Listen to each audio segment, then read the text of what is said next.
Bugun men sizlar bilan juda muhim mavzuni ochiq va tushunarli qilib gaplashaman. 2026 yilda pensiyalar indeksatsiyasi bo'ladimi? 20 avgustdan pensiyalar qanday oshadi? İnternetda tarqalayotgan hammaning pensiyasi falon foizga ko'tariladi. Ariza topshirmasangiz pulingiz kuyadi. Indeksatsiya uchun karta ma'lumotini yuboring degan gaplarning qaysi biri haqiqat, qaysi biri aldov. Bu ma'lumot har bir pensionerga, nogironlik pensiyasi oluvchilarga, boqishni oluvchilarga, boquvchisini yo'qotgan oilalarga, shuningdek ota-onasining pensiyasiga yordam berib yuradigan farzandlarga ham tegishli. Shuning uchun hoziroq kanalga obuna bo'ling. Videoga like bosing va oxirigacha eshiting. Chunki bitta noto'g'ri qadam pensiya pulingizni yo'qotishga yoki kerakli oshirishdan bexabar qolishga olib kelishi mumkin. Men avval eng katta savolga javob beraman. Pensiya oshishi deganda odamlar ko'pincha bitta narsani tushunadi. Lekin amalda bu bir necha xil jarayon bo'lishi mumkin. Birinchisi, davlat tomonidan pensiya va nafaqalar miqdorini umumiy oshirish. Bu odatda prezident farmoni yoki hukumat qarori bilan belgilanadi. Ikkinchisi, pensiyani qayta hisoblash. Bu odamning ish staji, ish haqi, hujjatlari yoki ilgari hisobga olinmagan davrlari topilganda yuz beradi. Uchinchisi, kompensatsiya yoki qo'shimcha to'lovlar. Masalan, ayrim toifadagi fuqarolarga ustama, parvarish puli, yoshga oid qo'shimcha yoki boshqa ijtimoiy yordamlar bo'lishi mumkin. To'rtinchisi esa indeksatsiya degan tushuncha, ya'ni narxlar oshishi, inflyatsiya va yashash xarajatlari ko'tarilishiga qarab pensiya miqdorini moslashtirish. Mana shu tushunchalar aralashib ketgani uchun odamlar orasida chalkashlik ko'payadi. Kimdir avgustdan hamma pensiya 2 barobar bo'ladi deydi. Kimdir 2026 yilda indeksatsiya bekor qilinadi deydi. Yana kimdir faqat arzabandlarga oshadi deydi. Men ekspert sifatida bunday gaplarni eshitganimda birinchi navbatda rasmiy manbani tekshirish kerakligini aytaman. Pensiya oshishi og'zaki gap bilan, Telegramdagi noma'lum kanal xabari bilan yoki kimningdir tanishim aytdi degan so'zi bilan kuchga kirmaydi. Buning uchun rasmiy hujjat bo'lishi kerak. Hujjatda aniq sana, aniq foiz, qaysi toifalarga tatbiq etilishi va qay tartibda to'lanishi ko'rsatiladi. Oldin qanday edi? Oldin ham pensiya miqdori vaqti bilan oshirilgan. Minimal pensiya bazaviy hisoblash miqdori, mehnatga haq to'lashning eng kam miqdori yoki boshqa ijtimoiy ko'rsatkichlar o'zgargan. Lekin har safar oshish hamma uchun bir xil summada sezilmagan. Masalan, bir odam 800 ming so'm olgan bo'lsa, ikkinchi odam 1 million 800 ming so'm olgan bo'lishi mumkin.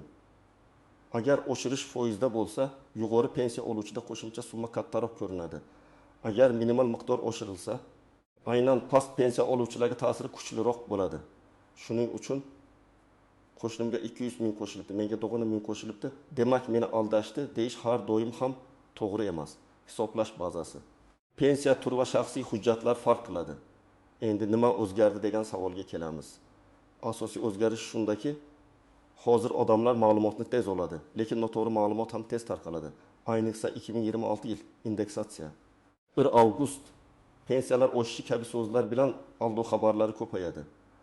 Aldovchilar pensionerlarga qo'ng'iroq qilib, sizga indeksatsiya tushadi, kartangizni tekshirishimiz kerak, SMS kodini ayting. Plastik kartangizni pensiya jamg'armasiga ulaymiz, ariza uchun oldindan to'lov qiling deyishi mumkin. Men buni ochiq aytaman. Pensiya oshishi uchun hech kim sizdan bank kartangizning to'liq raqamini amal qilish muddatini, CVV kodini yoki SMS kodini so'rashga haqli emas.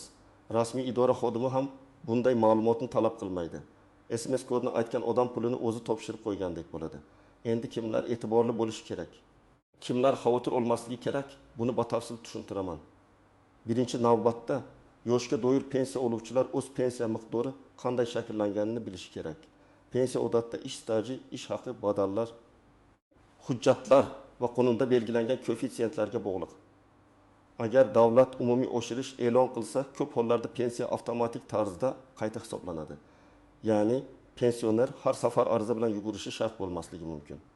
Lekin bu umuman hech narsani tekshirmang degani emas. To'lov vedomasida bank ilovasi yoki naqd pul oladigan bo'lsangiz, to'langan summa oldingi oy bilan solishtirilishi kerak. Misol keltiraman. Faraz qilaylik, Karim aka 1 million 200 ming so'm pensiya oladi. Agar rasmiy qarorda pensiyalar aniq foizga oshiriladi deyilsa, oddiy hisobda uning pensiyasi 120 ming so'mga oshib 1 million 320 ming so'm bo'lishi mumkin. Lekin amalda ayrim ustamalar alohida tartibda hisoblanishi, ayrim to'lovlar oshirishga kirmasligi yoki pensiya tarkibi boshqacha bo'lishi mumkin. Shuning uchun bankka tushgan summani ko'rib 10% bo'lishi kerak edi. Nega aynan men kutgan raqam chiqmadi degan savol tug'ilsa, darhol xulosa qilmasdan pensiya jamg'armasi bo'limidan yozma yoki og'zaki izoh olish kerak. Ikkinchi misol, Munira opa minimal pensiyaga yaqin miqdorda pensiya oladi. Deylik 700 ming so'm. Davlat minimal pensiya miqdorini oshirsa, Munira opaning pensiyasi ayrim hollarda foizli oshirishdan ko'ra ko'proq sezilishi mumkin. Chunki past pensiya oluvchilarga minimal kafolat darajasi muhim. Agar minimal chegara ko'tarilsa, avval bu chegaradan past yoki unga yaqin bo'lganlar yuqoriga tortiladi. Shuning uchun past pensiya oluvchilar menga baribir kam qo'shiladi deb o'ylamasligi kerak. Aynan ular uchun ayrim qarorlar eng katta amaliy foyda berishi mumkin. Uchinchi misol. Rustam aka ishlagan yillarining bir qismini tasdiqlovchi hujjatni yo'qotgan. Pensiyaga chiqqanda faqat mavjud hujjatlar asosida hisob qilingan. Keyin u eski korxonadan arxiv ma'lumotnomasi topdi. Mana bu holatda pensiya indeksatsiyasidan tashqari qayta hisoblash masalasi paydo bo'ladi. Agar qo'shimcha staj yoki yuqoriroq ish haqi tasdiqlansa, pensiya miqdori alohida tartibda o'sishi mumkin. Bu avtomatik bo'lmasligi ehtimoli bor. Chunki tizim siz topgan arxiv hujjatini o'zi bilmaydi. Bunday vaziyatda ariza berish, hujjatni topshirish va qayta hisoblashni so'rash kerak. 4-misol. Dilnoza opa boquvchisini yo'qotganlik pensiyasi oladi. Bunday pensiya oiladagi mehnatga layoqatsiz a'zolar soni, boquvchining ish staji, ilgari hisoblangan miqdor va boshqa mezonlarga bog'liq. Agar umumiy oshirish bo'lsa, bu turdagi pensiyalar ham ko'pincha oshiriladi. Lekin hisoblash tartibi yoshga doir pensiyadan farq qilishi mumkin. Agar oilada bola 10-dagi yoshga to'lgan bo'lsa, o'qishni davom ettirsa yoki o'qishni tugatsa, bu ham to'lovga ta'sir qiladi. Demak, bu toifadagi fuqarolar nafaqat oshirish sanasini, balki o'z oilaviy holati va o'qish hujjatlarini ham nazorat qilishi zarur. 5-misol. Nogironlik pensiyasi oluvchi fuqaro bor. Bu yerda nogironlik guruhi, tibbiy mehnat ekspertiza hujjatlari, muddatli yoki muddatsiz belgilanganlik, ish staji va boshqa omillar ahamiyatli. Agar nogironlik guruhi o'zgarsa, masalan 2-guruhdan 1-guruhga o'tsa, pensiya miqdori qayta ko'rib chiqilishi mumkin. Lekin odamlar buni umumiy indeksatsiya bilan aralashtirib yuboradi. Men tavsiya qilaman, nogironlik pensiyasi oluvchilar har bir yangi tibbiy xulosa, ekspertiza qarori va muddat o'zgarishini pensiya jamg'armasiga o'z vaqtida yetkazish kerak. Aks holda to'lov noto'g'ri davom etishi yoki keyin ortiqcha to'langan pulni qaytarish talabi chiqishi mumkin. Kim xavotir olmasligi kerak? Agar siz pensiyangizni muntazam olayotgan bo'lsangiz, kartangiz ishlayotgan bo'lsa, hujjatlaringiz to'liq bo'lsa, yashash manzilingiz, pasport ma'lumotlaringiz, bank rekvizitlaringiz o'zgarmagan bo'lsa va rasmiy oshirish avtomatik qo'llanadigan toifaga kirsangiz, har bir mish-mish o'rtadan idora yurishingiz shart emas. Lekin xavotir olmaslik befarq bo'lish degani emas. Siz rasmiy xabarni tekshirasiz, tushgan summani solishtirasiz, shubhali qo'ng'iroqlarga javob bermaysiz va kerak bo'lsa mahallangizdagi mas'ul xodim yoki pensiya jamg'armasiga murojaat qilasiz. Kim albatta tekshirishi kerak? Birinchidan, yaqinda pensiyaga chiqqanlar. Chunki birinchi hisob-kitobda hujjat yetishmasligi yoki ayrim davrlar hisobga olinmay qolishi mumkin. Ikkinchidan, ish staji bo'yicha bahsli davr borlar. Uchinchidan, chet elda ishlagan yoki boshqa hududlarda mehnat qilganlar. To'rtinchidan, familiya, pasport, yashash joyi yoki bank kartasi o'zgarganlar. Beshinchidan, naqd puldan kartaga yoki kartadan boshqa bankka o'tganlar. Oltinchidan, nogironlik guruhi, oilaviy tarkib yoki qaramog'idagi shaxslar bo'yicha o'zgarish bo'lganlar. Mana shu odamlar uchun bitta hujjat yoki bitta ma'lumot pensiya miqdoriga real ta'sir qilishi mumkin. Endi istisnolar, tuzoqlar va ko'pchilik bilmaydigan nozik jihatlar haqida gaplashamiz. Eng birinchi tuzoq, yil avgustdan pensiya oshadi, lekin faqat bugun ro'yxatdan o'tsangiz degan xabarlar. Rasmiy oshirish hech qachon noma'lum havola orqali ro'yxatdan o'tishga bog'lanmaydi. Agar sizga havola yuborilsa va u yerda pasport seriyasi, karta raqami, SMS kod, bank ilovasi, paroli so'ralsa, bu deyarli aniq aldov. Men pensiyalarga doim aytaman. Davlat sizni indeksatsiya qilish uchun bank kartangizning maxfiy kodini bilishi kerak emas. Bank kartadagi pulni saqlash uchun maxfiy ma'lumotlar sizning qo'lingizda qolishi shart. Ikkinchi tuzoq. Pensiya oshishi uchun oldindan xizmat haqi to'lang degan gap. Pensiyani rasmiy qayta hisoblash yoki oshirish davlat tartibi asosida amalga oshiriladi. Agar kimdir, men ichkarida ishlayman, 200 ming so'm bersangiz pensiyangizni oshirib beraman desa, ehtiyot bo'ling. Agar haqiqatan ham sizning hujjatingiz yetishmayotgan bo'lsa, uni qonuniy yo'l bilan arxivdan olish, mehnat daftarchasini tekshirtirish, ish haqi ma'lumotnomasini tiklash mumkin. Buning uchun pora yoki yashirin to'lov kerak emas. Arxiv xizmati yoki notarial tasdiqlar uchun rasmiy to'lov bo'lishi mumkin, lekin u ham chek, kvitansiya va rasmiy tartib bilan amalga oshadi. Uchinchi nozik jihat: oshirilgan pensiya qaysi oydan to'lanadi? Masalan, qarorda iyun-avgustdan deyilsa, odamlar iyul oyida ham oshgan pul tushishi kerak deb o'ylashi mumkin. Yo'q, agar sana iyun-avgust bo'lsa, odatda shu sanadan keyingi davr uchun hisob qilinadi. Ba'zan to'lov amalda keyingi oyda farqi bilan tushishi mumkin. Chunki bank, byudjet, vedomost va texnik qayta hisoblash jarayonlari vaqt oladi. Shuning uchun birinchi oyda summa biroz chalkash ko'rinishi mumkin. Bunday vaziyatda bankdan tushum tarixini oling. Pensiya jamg'armasidan hisob-kitob varaqasini so'rang va qaysi oy uchun qancha to'langanini aniqlang. 4-nozik jihat: hamma to'lovlar bir xil indeksatsiya qilinmasligi mumkin. Pensiya tarkibida asosiy qism, ustama, kompensatsiya, qo'shimcha yordam bo'lishi ehtimoli bor. Qaysi qism oshiriladi, qaysi qism o'zgarmaydi? Bu rasmiy hujjatda belgilanadi. Oddiy odam uchun buni tushunish qiyin bo'lishi mumkin. Lekin aynan shu joyda ko'p tushunmovchilik chiqadi. Masalan, odam umumiy oladigan summasini 1 million so'm deb biladi va 10% oshsa 1 million 1 ming bo'ladi deb kutadi. Lekin agar 1 millionning ichida oshirilmaydigan 100 ming so'mlik alohida to'lov bo'lsa, natija boshqa chiqadi. Shuning uchun mening hisobim bilan mos kelmadi deganda pensiyaning tarkibini so'rash kerak. 5-nozik jihat: ishlayotgan pensionerlar. Ayrim odamlar pensiyaga chiqqandan keyin ham ishlashda davom etadi. Ishlayotgan pensionerning huquqlari, to'lov tartibi va qayta hisoblash imkoniyatlari qonunchilikdagi amaldagi normalarga bog'liq. Agar odam pensiyada bo'lsa ham rasmiy ishlasa, keyingi badallar yoki ish davri qanday hisobga olinishi masalasini alohida aniqlash kerak. Bu yerda eng katta xato norasmiy ishlashdir. Norasmiy ishlagan yillar keyin pensiyaga qo'shilmasligi mumkin. Chunki hujjat yo'q, badal yo'q, ish haqi tasdig'i yo'q. Men farzandlarga ham aytaman, ota-onangiz pensiyada bo'lsa ham ishlayotgan bo'lsa, rasmiy shartnoma va hujjatlar bo'lishi muhim. 6-nozik jihat: eski mehnat daftarchasidagi yozuvlar. Ba'zan yozuvda korxona muhri yo'q, buyruq raqami tushunarsiz, sana noto'g'ri. Familiya xati yozilgan yoki korxona nomi o'zgargan bo'ladi. Bunday xatolar pensiya hisobida muammo chiqarishi mumkin. Odam men 30 yil ishlaganman dedi, lekin hujjatda 24 yil aniq ko'rinadi. Pensiya organi esa og'zaki xotiraga emas, hujjatga tayanadi. Shuning uchun eski ish joylari bo'yicha arxiv ma'lumotnomalarini yig'ish juda muhim. Agar korxona tugatilgan bo'lsa, uning hujjatlari tuman, shahar yoki viloyat arxiviga topshirilgan bo'lishi mumkin. Agar arxivda ham topilmasa, sud orqali mehnat stajini tasdiqlash masalasi ko'rib chiqilishi mumkin. 7-tuzoq: hamma bir xil oshadi degan noto'g'ri tasavvur. Men ko'p uchrataman. 2 qo'shni bir kunda pensiya oladi. Biri ko'proq, biri kamroq oladi. Keyin norozilik boshlanadi. Aslida ularning ish staji, ish haqi, pensiya turi, ustamalari, hujjatlari va oldingi hisob kitobi boshqa bo'lishi mumkin. Pensiya shaxsiy hisoblanadi. Shuning uchun solishtirish mumkin. Lekin xulosa chiqarishdan oldin har bir holatning ichki hisobini ko'rish kerak.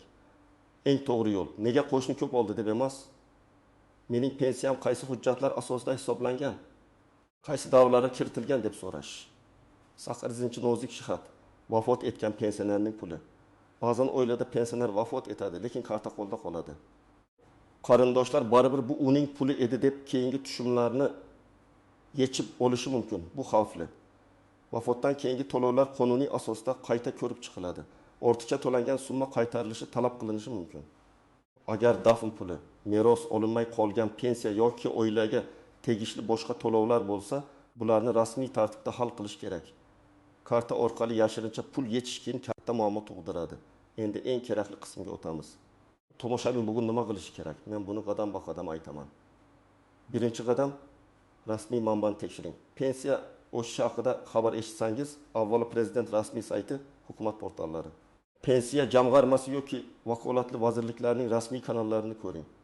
mahalla chatidagi skrinshot noma'lum blogerning baland ovozli sarlavhasi yoki tez tarqating degan xabar rasmiy hujjat emas. Agar hujjatda aniq sana va foiz bo'lmasa, uni yakuniy qaror deb qabul qilmang. Ikkinchi qadam, o'z pensiya summangizni yozib boring. Men har bir pensionerga oddiy daftar tutishni maslahat beraman. Unda oyma-oy qancha pensiya tushgani, qaysi sanada tushgani, bank kartasidan qancha yechilgani yozilsin.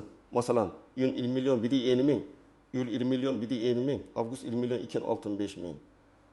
Shunda o'sish bo'lganmi? Farq qachon tushganmi? Biror kamayish bormi? Darhol ko'rasiz. Telefon ishlatadiganlar bank ilovasidagi tarixni saqlab qo'ysin yoki skrinshot qilsin. Lekin skrinshotni begonalarga yubormasin. Uchinchi qadam, hujjatlaringizni tartibga keltiring. Pasport yoki ID karta, pensiya guvohnomasi, mehnat daftarchasi, arxiv ma'lumotnomalari, ish haqi to'g'risidagi ma'lumotnomalar, nogironlik bo'yicha tibbiy xulosalar, o'quvchisini yo'qotganlik, pensiyasi uchun tug'ilganlik, nikoh, vafot. O'qish hujjatlari alohida papkada tursin. Farzandlar ota-onasining hujjatlarini bir marta ko'zdan kechirsin. Ko'p odamlar hujjat yo'qolganini faqat muammo chiqqanda biladi. Muammo chiqqanda esa vaqt ketadi. 4-qadam. Agar pensiyangiz noto'g'ri hisoblangan deb o'ylasangiz, og'zaki tortishib yurmasdan yozma murojaat qiling. Murojaatda ism, familiyangiz, pasport ma'lumotlaringiz, telefon raqamingiz, pensiya turi, muammo mazmuni aniq yozilsin. Mening pensiyamni qayta hisoblab berishingizni so'rayman. Chunki 1927 yildan 1904 yilgacha ishlagan davrim bo'yicha arxiv ma'lumotnomasi ilova qilinmoqda deb yozish mumkin. Yoki 20 avgustdan belgilangan oshirish mening pensiyamga qanday qo'llanganini tushuntirib berishingizni so'rayman deb yozasiz. Murojaatni topshirganda ro'yxatdan o'tgan raqamni oling. 5-qadam, shubhali qo'ng'iroq bo'lsa, suhbatni darhol to'xtating. Agar kimdir pensiya jamg'armasidanman, kartangizga indeksatsiya tushiramiz, SMS kodni ayting desa, javob bitta. Men maxfiy kod bermayman, rasmiy bo'limga o'zim boraman. Keyin bankka qo'ng'iroq qilib kartangiz xavfsizligini tekshiring. Agar kodni aytib qo'ygan bo'lsangiz, darhol kartani blok qiling, bankka murojaat qiling va ichki ishlar organlariga ariza bering. Bunday vaziyatda vaqt juda muhim, chunki pul bir necha daqiqada yechib olinishi mumkin. 6-qadam, bank kartangizni faqat o'zingiz yoki ishonchli qonuniy vakil orqali boshqaring. Ko'p pensionerlar kartasini qo'shniga, tanishga, hatto do'kondagi sotuvchiga berib qo'yadi. Bu juda xavfli. Karta bilan birga PIN kodni berish pulingizni nazoratsiz qoldirish demak. Agar pensioner yura olmasa yoki o'zi bora olmasa, qonuniy ishonchnoma, vakillik yoki oiladagi ishonchli tartib orqali ish qiling. Lekin maxfiy kodni har kimga aytish mumkin emas.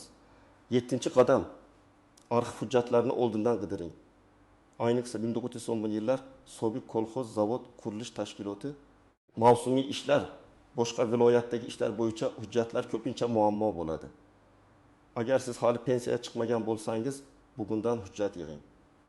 Agar allaqachon pensiyada bo'lsangiz va mening stajim to'liq kirmagan deb o'ylasangiz, eski ish joylari ro'yxatini tuzing. Korxona nomi, ishlagan yillar, lavozim, manzil, rahbar yoki bo'lim nomi esingizda bo'lsa yozing. Shu ma'lumotlar arxivga so'rov berishda yordam beradi. 8-qadam, farzandlar ota-onasiga yordam bersin. Men yosh tomoshabinlarga alohida murojaat qilaman. Ota-onangiz yoki bobo-buyingiz pensiya masalasini har doim ham telefon orqali tekshira olmaydi. Rasmiy saytlarni o'qiy olmaydi, aldovchi qo'ng'iroqni ajrata olmaydi. Ularning kartasi, hujjatlari, pensiya tushumlari va murojaatlarini nazorat qilishda yordam bering. Lekin yordam degani pulni o'zingiz boshqarib olish emas. Hamma narsa ochiq, izohli va rozilik bilan bo'lishi kerak. 9-qadam.